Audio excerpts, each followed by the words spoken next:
Hello guys, welcome back to my YouTube channel. I hope you all are amazing and I am also fine. So this is Dr. Kavita and today we are going to talk about my journey. तो हमने थोड़ी सी journey तो जोश talk की video में share करी हुई है, जोश टॉक में बताया हुआ है, और जो रेस्ट ऑफ द जर्नी क्योंकि वहाँ पे पूरी जर्नी एक्सप्लेन नहीं हुई है, तो हम यहाँ पे बात करेंगे how I become doctor at the age of 22. So let's begin. तो ये कहानी, जैसे कि मैंने पहले भी बताया था, ये कहानी स्टार्ट होती है एक लड़की की जो एक मिडिल क्लास, एक हम्बल, एक बहुत अच्छी फैमिली में जब जन्म लेती है. तो एक गांव से निकलकर एक शहर तक आना और वहाँ पे हमेशा किस तरह से आगे बढ़ना और डिफ़िकल्टीज़ को कैसे टैकल करना और किस तरह से आगे बढ़ना, ये जो जर्नी है मेरी आज डॉक्टर बनने की. Today I am Dr. Kavita from a aspirant to a achiever. तो इस जर्नी के बारे में हम बात करेंगे. तो इनिशियली मेरी स्कूलिंग जो है पापा के स्कूल से हुई थी, जो कि एक सरकारी स्कूल था. मैक्सिमम मेरी स्कूलिंग सरकारी स्कूल से ही हुई है. तो हम बात करेंगे, आई थिंक हम 10th से आगे की बात करते हैं. So I was a very studious girl from my initial days of schooling because I think it was somewhere hereditary factor because my father was topper. उनके टाइम के वो टॉपर रहे हैं and both my mama and dad, वो दोनों ही ऐसे academics से related बहुत ज़्यादा हैं कि बच्चे एकेडमिक्स में बहुत अच्छे होने चाहिए. उन्होंने इस तरह का हमेशा से ज्ञान और इस तरह से हमेशा से बचपन से हमें सिखाया, हम 3 भाई बहन हैं, हम तीनों को, कि किस तरह से तुमने एकेडमिक्स में अच्छे रहना है और डिसिप्लिन को फॉलो करना है बेसिकली. तो बस यही मैं बोलूँगी कि एक कंसिस्टेंसी और डिसिप्लिन ने ही मुझे आज यहाँ तक पहुँचाया है, जो कि एक सपना था और मेरे लिए बहुत बड़ी बात है ये, क्योंकि मैं गांव से हूँ. एक गांव से अगर एक शहर तक आना और वहाँ पर अपने हर ड्रीम्स को जीना, तो ये एक आई वुड से एक छोटी बात नहीं होती है. अपनी ड्रीम लाइफ को जीना एक बहुत ही बड़ी बात है. तो इस तरह से जब मैं 9th और 10th में गई, मेरा जो साइंसेस की तरफ रुझान रहा वो मेरा 10th के बाद ज़्यादा रुझान रहा. 10th में जब मेरे अगर मैं अपनी कुछ परसेंटेजेस की बात करूं, as I was topper of my school. So 10th में ऐसे कुछ बहुत ज़्यादा परसेंटेज नहीं है मेरी. 10th में मेरी 96% थी एंड 12th में मेरी रही है 94%. सो उसके लिए मुझे, जैसे कि मैं 10th की बात करूं, तो मुझे उसके लिए काफ़ी अवार्ड्स मिले थे. 10th और 12th दोनों में ही मुझे हिमाचल गवर्नमेंट की तरफ से लैपटॉप्स मिले हैं. तो मेरे पास 2 लैपटॉप हैं जो कि हिमाचल गवर्नमेंट के द्वारा दिए गए हैं. तो उनमें से मैंने एक मेरे पापा को गिफ्ट किया है और एक मेरे पास ही है. एंड उसके अलावा कुछ स्कॉलरशिप्स भी मिली थी. तो दिस इज़ इंट्रोडक्टरी पार्ट. अब जब 11th में मैं गई ना, तो मैंने रखा था बोथ सब्जेक्ट, मेडिकल और नॉन मेडिकल. सच कहूँ तो मेडिकल नॉन मेडिकल रखना बहुत टफ़ भी नहीं है, बहुत ईजी भी नहीं है, क्योंकि आपके ऊपर एक प्रेशर होता है. तो मेरा मेडिकल और नॉन मेडिकल तो था ही, साथ में मैंने उसके साथ ऑप्शनल सब्जेक्ट्स भी पढ़े हैं, लाइक होम साइंसेस को मैंने पढ़ा है. एंड जब मैंने मेडिकल रखा तो मुझे बायो बहुत इंटरेस्टिंग लगी. नॉन मेडिकल में मैथ्स में मेरा आई वुड से एक इंटरेस्ट बहुत ज़्यादा था उसमें. जैसे अगर वैसे मार्क्स की अकॉर्डिंग मैं खुद को कभी नहीं देखती, बट 12th में मेरे 99 मार्क्स थे मैथ्स में. तो सब लोग कहते थे कि तुझे मैथ्स में ज़्यादा, तू बहुत अच्छा करेगी. सो इस तरह से हुआ कि जब मेरे पास 12th, जब मैंने करी 12th, मेरी अच्छी परसेंटेज थी. 12th के बाद मेरे पास ना बहुत ज़्यादा आई वुड से ऑप्शंस बहुत ज़्यादा थे. जैसे कि मैंने अपनी जो मेरा स्कूल था उसको मैंने स्टेट लेवल में प्रेजेंट किया था जब क्विज़ में. तो क्विज़ में हमारी वहाँ पे पोजीशन रही. तो वहाँ के वाइस चांसलर ने हमें कहा था कि जो यहाँ तक बच्चे पहुँचे, इनको हम हॉर्टिकल्चर में इन्हें सीट अगर ये लेना चाहें तो इन्हें फ्री की सीट मिल जाएगी. तो वो एक मेरे पास ऑप्शन था. अपार्ट फ्रॉम दिस मेरी दिल्ली यूनिवर्सिटी में सिलेक्शन हो गई थी. And as I was both student, तो मैंने नीट एंड जेई दोनों के एग्ज़ाम दिए थे और मेरा जेई का एग्ज़ाम क्लियर हो गया था. एंड उसके बाद नीट का एग्ज़ाम. तो मतलब मैं ये कहूँगी मेरे पास बहुत सारे ऑप्शन थे. अपार्ट फ्रॉम दिस एक डिस्ट्रिक्ट लेवल का एक नर्सिंग का टेस्ट हुआ था जिसमें मैंने पूरे डिस्ट्रिक्ट में टॉप किया था और वहाँ से हमें ऑफ़र आया था कि आपकी पूरी की पूरी नर्सिंग करवा दी जाएगी. Thank God I didn't choose that. और इस तरह से मेरे पास ऑप्शंस तो बहुत ज़्यादा थे, बस बात थी अपने ड्रीम्स को अचीव करने की। तो मुझे लगता है अगर आपके सपने सच्चे हैं तो वो आपको ज़रूर मिलेंगे, क्योंकि जिस चीज़ को आप वो कहते हैं ना, इतनी शिद्दत से मैंने तुम्हें पाने की कोशिश की कि हर ज़र्रे ने मुझे तुमसे मिलाने की साजिश की। तो मुझे लगता है अगर आपके सपने सच्चे हैं तो वो ज़रूर पूरे होंगे, बस उनके लिए आपको डेडिकेशन, मेहनत, hard work, struggle, consistency and discipline की ज़रूरत है। So this was little about my background और this was little about all the introduction. And अब हम सेकेंड पार्ट स्टार्ट करते हैं कि हाउ आई डिड इट, मैंने इसको कैसे किया। तो मुझे लगता है, जो मैंने पहले भी बात कही, कि मैं अपने लिए, अपने काम के प्रति हमेशा एक ट्रू हूँ। तो एज अ स्टूडेंट मैं अपनी स्टडीज़ को बहुत महत्व देती थी, और हमेशा जो एक चीज़ मेरा जो हमेशा एक स्ट्रॉन्ग पॉइंट था, आई was a very discipline child. Consistency एक बहुत बड़ा फैक्टर है हर चीज़ में, बचपन से लेके अब तक। एंड एज़ घर की भी मैं सबसे बड़ी बच्ची हूँ। हम 3 भाई बहन हैं, सबसे बड़ी मैं हूँ। और मुझे लगता है एक बड़े बच्चे पे एक होता है एक वो वाला, क्योंकि आपको अपने छोटे भाई बहन को भी समझाना है कि तुम अच्छे से करो, and hopefully they are doing good. ऐसे मैंने पहले भी बताया, मैं एक गाँव से बिलोंग करती हूँ, और ऐसा होता है कि पहले आपका माइंडसेट कुछ इस तरह से लोगों ने ही तैयार किया होता है कि तुम शहर के बच्चों के साथ नहीं इतना टैकल कर सकते, नहीं तुम उन्हें कम्पीट कर सकते, इस तरह की बहुत सारी चीज़ होती हैं। लेकिन मुझे लगता है if you have that burning desire in your heart, in your mind, nothing can beat you. तो this is something like this कि एक बर्निंग डिज़ायर तो हमेशा ही बचपन से थी, और सेल्फ़ स्टडी के बेसिस पे ही हमेशा मैंने किया। मैंने मैथ्स ओलंपियाड में पार्टिसिपेट किया, तो मैंने पूरे डिस्ट्रिक्ट में मेरी फर्स्ट पोजीशन आई थी। Apart from this, Hindi olympiad के लिए मुझे पूरे स्टेट लेवल पे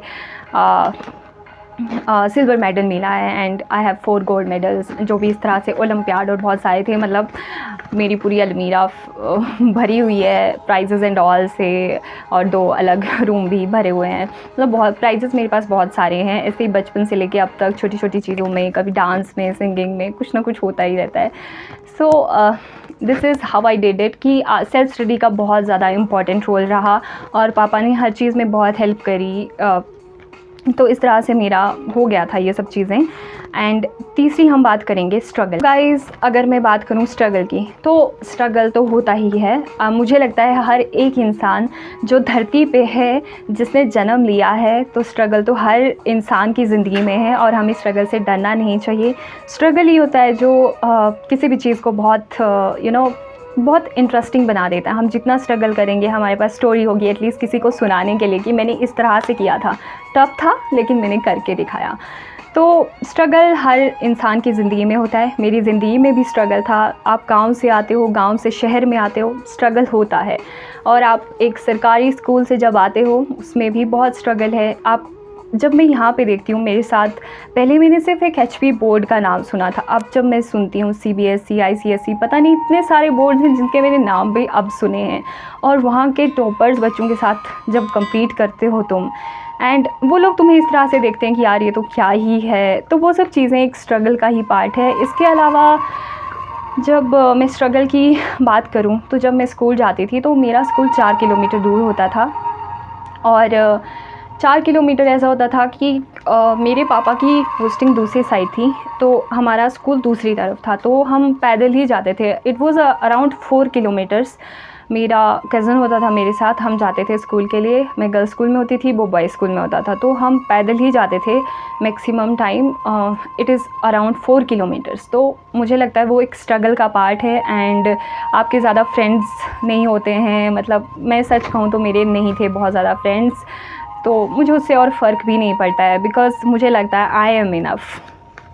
and apart from this, let's talk about criticism that I faced. सच कहूँ, जब तुम एक नॉर्मल पाथ होता है ना, जब तुम उससे हटके कुछ करना चाहते हो, जब तुम कुछ अलग करना चाहते हो, तो तुम्हें क्रिटिसाइज़ किया जाएगा, हर पॉइंट पे क्रिटिसाइज़ किया जाएगा। और मैंने क्रिटिसिज्म को मेरे इनिशियल डेज से, स्कूल डेज से सीखा है, बिकॉज़ गाँव से आई थी, शहर में आई थी तब, तो बहुत सारे बच्चे थे वो इस तरह से they use to make fun of me, they use to laugh at me कि कैसे हैं, तो गांव के बच्चे हैं, इन्हें इस चीज़ का नहीं पता, इनकी ड्रेसिंग सेंस, ये बहुत सारी चीज़ें मैंने मेरे स्कूल टाइम से ही फेस की हैं। तो मुझे इन चीज़ों का सच कहूँ तो मुझे फ़र्क नहीं पड़ता है, क्योंकि मेरे पेरेंट्स ने मुझे इतना स्ट्रॉन्ग बना दिया है कि आप लोगों को दूसरे इंसान की बातों से कभी अफेक्ट नहीं होना है, because it's you are going to live your life, not they, it's their opinion, not yours. So just forget them, करने दो उन्हें जो करना है। तो मेरे साथ ऐसा हुआ है, जब मैं आई थी गांव से, जब मैं शहर में आई थी, मैंने बहुत सारी चीज़ों को फेस किया है,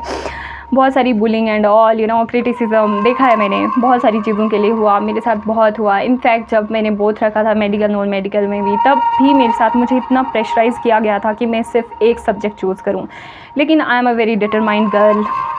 मैं अपना सर कटा सकती हूँ, लेकिन मैं अपना सर कभी झुकने नहीं दे सकती। इस तरह की मेरी धारणा है। तो मैं एक बार जिस चीज़ को ठान लेती हूँ उसको मैं करती हूँ। And in my college days, yes, I faced criticism during my college days as well, from my first year, second year, मतलब कहीं ना कहीं मेरे साथ किसी न किसी पॉइंट पे related to studies, related to case presentation, बहुत सारी चीज़ों पे मैंने क्रिटिसिज्म फेस किया है। Recently it is my hobby to make videos. I like it. I like to make videos, है ना। I am a content creator. मेरे को किसी से फ़र्क नहीं पड़ता, मैं करती हूँ, मुझे अच्छा लगता है, इसीलिए मैं करती हूँ। एंड रिसेंटली अ डॉक्टर, उन्होंने मेरे रिलेटिव को कहा कि इससे तो क्या ही नॉलेज होगी, ये तो क्या ही करती होगी, ये तो सिर्फ वीडियोज़ ही बनाती है। एंड मैं तो ऐसे डॉक्टर्स को इनफैक्ट कहना चाहूँगी, आप मेरे साथ एक बार बैठ के देखिए, आप अपनी क्लिनिकल स्किल्स को मेरे साथ कंपेयर करके देखिए, फिर मैं कहूँगी कि नॉलेज किसका ज़्यादा है। बेशक आपको कितना टाइम हो गया अपनी क्लिनिकल प्रैक्टिस करते हुए, लेकिन मैं ऐसे डॉक्टर्स या ऐसे लोगों को मैं चैलेंज भी करती हूँ कि येस, बैठिए एक बार मेरे साथ एंड लेट्स कम्पीट, फिर देखते हैं कि क्लिनिकल स्किल्स आपकी ज़्यादा हैं या मेरी।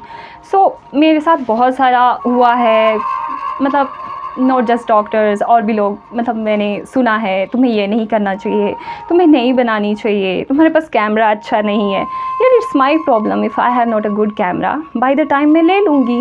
मैं चाहूँ तो अपने पेरेंट्स को बोल सकती हूँ, जो कि मुझे दे सकते हैं आईफोन, लेकिन no, I want to do, मैं खुद से करना चाहती हूँ अब हर चीज़। मुझे लगता है मैं बड़ी हो गई हूँ, मैं खुद से करना चाहती हूँ चीज़ें। When I was preparing for NEET, तब भी एक किसी इंसान ने, किसी अंकल या जो भी थे, उन्होंने मेरे पापा को कहा कि मेरा बेटा तो दिल्ली से कोचिंग ले रहा है, एलन से कोचिंग ले रहा है, उसका नहीं हुआ तो तुम्हारी बेटी कौन सी बहुत बड़ी खुदा है जो उसका हो जाएगा। सो मैं ऐसे लोगों को भी ये कहना चाहूँगी, please don't compare your children with others. ऐसा हो सकता है कि तुम्हारे बच्चों में, मैं किसी को क्रिटिसाइज़ नहीं करती, बट प्लीज़ डोंट कंपेयर। क्या पता किसी इसमें ये एबिलिटी है वो दूसरे में नहीं है, और जो दूसरे में है वो तीसरे में नहीं है। क्रिटिसिज्म की अगर मैं बात करूं, मैं अपने फाइनल ईयर में जब मैं इलेक्शन के लिए उठी थी, मैं लिटरेरी सेक्रेटरी की पोस्ट के लिए उठी थी, और एक लड़की ने, मेरी क्लासमेट ने, मेरी बैचमेट ने, उसने मेरे मुँह पे ये कहा था कि तू क्यों उठ रही है, तू हार जाएगी। और मतलब अभी तक जीत हार का कोई फ़ैसला नहीं है, लेकिन उसने मुझे पहले ही फ़ैसला सुना दिया। तो कहीं ना कहीं I would say this is criticism. What is this? Election होने के बाद मैं जीत गई, मैं लिटरेरी सेक्रेटरी बनी, मैंने उन्हें करके दिखाया, लेकिन फिर भी वही है ना, लोग क्रिटिसाइज़ तो करते ही हैं। सो मेरे को फ़र्क कभी नहीं पड़ता। तो जो भी लोग मुझे कभी क्रिटिसाइज़ करते हैं या मेरे अगेंस्ट बोलते हैं, तो सच कहूँ मुझे फ़र्क नहीं पड़ता है, बिकॉज़ आई नो कुछ तो लोग कहेंगे, कुछ तो लोग कहेंगे, लोगों का काम है कहना, लोगों का काम है कहना। कुछ रीत जगत की ऐसी है, कुछ रीत जगत की ऐसी है, हर एक सुबह की शाम हुई। तू कौन है, तेरा नाम क्या है, तू कौन है, तेरा नाम क्या है। सीता भी यहाँ बदनाम हुई, सीता भी यहाँ बदनाम हुई। फिर क्यों संसार की बातों से भीग गए तेरे नैना। कुछ तो लोग कहेंगे, कुछ तो लोग कहेंगे, लोगों का काम है कहना। इसीलिए जब मैं क्रिटिसिज्म की बात करती हूँ, तो मैंने क्रिटिसिज्म को बहुत सहा है, मेरे साथ चीज़ें हुई हैं बहुत सारे बच्चों के द्वारा, इनफैक्ट टीचर्स के द्वारा। तो लेकिन अगर आप में एबिलिटीज़ है ना, आपको एक जगह क्रिटिसाइज़ किया जा सकता है, आप दूसरी जगह निखर के बाहर आओगे। So I just want to say, believe in yourself. Okay, let's talk about sacrifices. जो मुझे करने पड़े during my entire journey of NEET preparation as well as during my MBBS। So guys, मैंने पहले बता दिया एज़ जब मैं 12th में भी मेरे बहुत अच्छे मेरिट में आई, मैं रैंकिंग अच्छी थी, तो आपको एक तो स्कॉलरशिप मिलती है if you are in college. लेकिन अगर आप ड्रॉप करते हो तो आपको वो 1 लाख 2 लाख की स्कॉलरशिप नहीं मिलती है। तो मैंने ड्रॉप लिया था नीट के लिए, तो मेरी स्कॉलरशिप मुझे नहीं मिली। अगर मैं कॉलेज में जाती तो ज़रूर मिलती। तो नीट के लिए मुझे अपनी स्कॉलरशिप को इतना अच्छा अमाउंट था 1 लाख टू 2 लाख, आपको 3 ईयर जो आपके ग्रेजुएशन के होते हैं उसमें मिलते हैं, लेकिन उसको मुझे सेक्रीफाइस करना पड़ा। अपार्ट फ्रॉम दिस, पूरे आपको भारत का एक राउंड करवाया जाता है, पूरे भारत में घुमाया जाता है, तो वो भी मुझे सेक्रीफाइस करना पड़ा। एंड MBBS के टाइम की अगर मैं बात करूँ, ड्यूरिंग MBBS इसमें भी काफ़ी सेक्रीफाइसेस थे। Like I was very much interested in classical music, harmonium. Classical music एक मेरी ज़िंदगी का एक बहुत बड़ा पार्ट है, उसके लिए मैं सीख रही थी। लेकिन MBBS का एक प्रेशर, आई वुड से, जो आपका एकेडमिक्स का, स्टडीज़, क्लिनिक्स, इतना ज़्यादा आपको टाइम ही नहीं मिलता, तो उस चीज़ को मुझे सेक्रीफाइस करना पड़ा। मुझे अपने इंस्ट्रूमेंट्स घर भेजने पड़े, मैं नहीं कर पाई इस चीज़ को। By the time I will do it, लेकिन जो अभी मेरा था अभी मैं नहीं कर पाई। एंड रिसेंटली मैं आप लोगों को बताती हूँ, जब मेरा फाइनल ईयर चल रहा था उस टाइम मुझे काफ़ी सेक्रीफाइस करना पड़ा।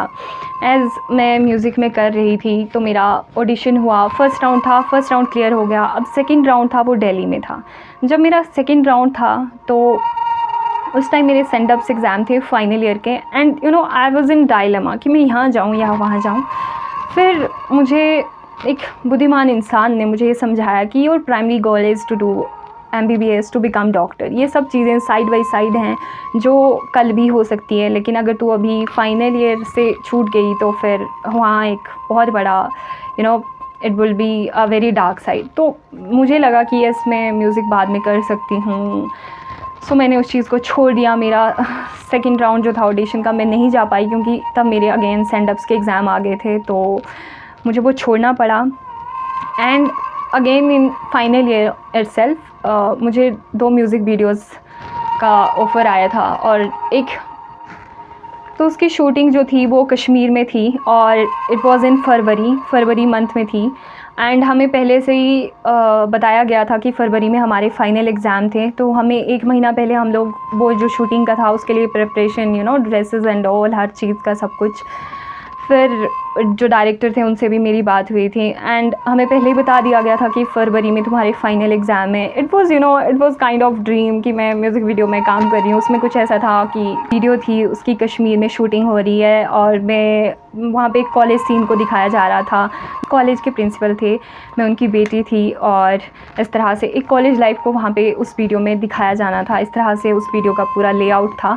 लेकिन वही, अब हमें तो बोल दिया गया था कि फरवरी में तुम्हारे एग्ज़ाम हैं, तो just because of final exam मुझे उन वीडियोस, मतलब मेरे लिए वो बहुत हार्ट ब्रेकिंग मोमेंट था, मुझे वो भी छोड़ना पड़ा। इनफैक्ट मैंने घर पे बात की, मैंने अपनी बहन से बात की, और उसने मुझे कहा कि दीदी you should go for it, बार बार मौके नहीं मिलते हैं। लेकिन वही था कि अभी मैं फ़ाइनल ईयर को नहीं छोड़ सकती थी, क्योंकि मैंने इतनी पढ़ाई कर ली थी। अगर मैं अभी आप बहुत पीछे चले जाते हो फिर, तो मुझे लगा कि चलो लेट्स डू इट अगेन, ये म्यूज़िक वीडियोस फिर बना लेंगे यार कभी।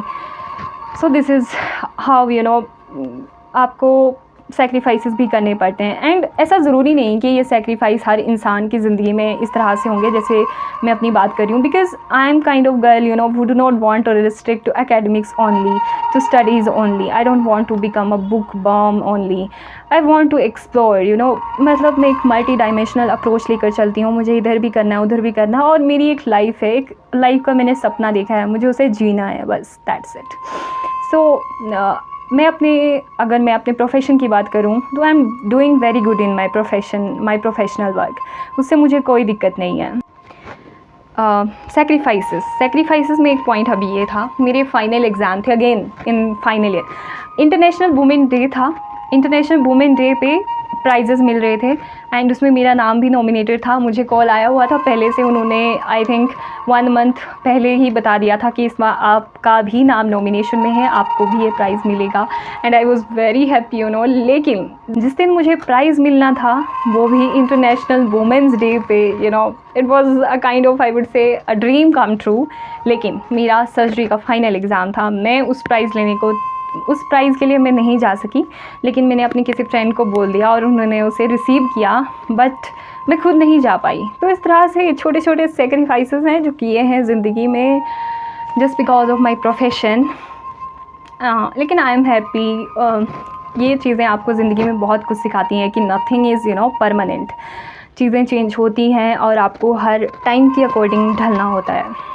सो इस तरह के छोटे छोटे सेक्रीफाइसेस थे जो मैंने किए हैं। बेशक ये छोटे लग सकते हैं आप लोगों को, लेकिन ये मेरे लिए बहुत बड़े सेक्रीफाइस हैं, क्योंकि एक इंसान होता है, उसका एक सपना हो सकता है, किसी के लिए वो छोटा हो सकता है, किसी के लिए वो बड़ा हो सकता है। मेरे लिए मेरे सपने हैं जो मुझे जीने की यू नो एक आहट देते हैं। तो कोई बात नहीं, लेट्स कभी ना कभी वक्त तो आएगा ही। मुझे लगता है आप बस अपनी जर्नी पे चलिए, be true to yourself. चीज़ें होंगी, अपने आप होंगी। जैसे तो अगर मैं अपने बैकग्राउंड की बात करूँ, मैंने पहले ही बता दिया कुछ बैकग्राउंड नहीं है, बहुत कुछ खास नहीं है, लेकिन मैंने मेरी लाइफ को बिल्कुल ज़ीरो से स्टार्ट किया है और ज़ीरो से आज तक जहाँ पर मैं हूँ ना, मुझे लगता है अगर कोई मेरे साथ बैठे या कुछ भी, या फिर मैं स्टूडेंट्स को इंस्पायर करने के लिए हूँ, तो मुझे लगता है मेरे पास इनफ चीज़ें हैं जो मैं उन्हें बोल सकती हूँ मैंने ये किया था, वो किया था, and I am living my you know my dream life. So जब मैं घर गई, अभी मेरा रिज़ल्ट से पहले हमें कुछ दिन की वकेशंस थी और रिज़ल्ट मेरा घर पे आया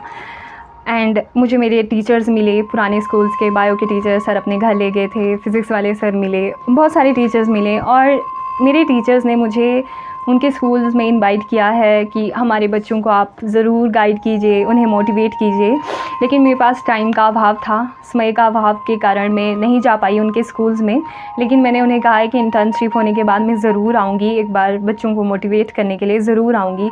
मैं सिर्फ हर एक स्टूडेंट, हर एक NEET aspirant, JEE aspirant, whatever you are doing, किसी भी चीज़ की एग्ज़ाम की प्रिपरेशन कर रहे हो या ज़िंदगी में कुछ भी कर रहे हो, I just want to say one line, be true to yourself, don't cheat yourself, that's it.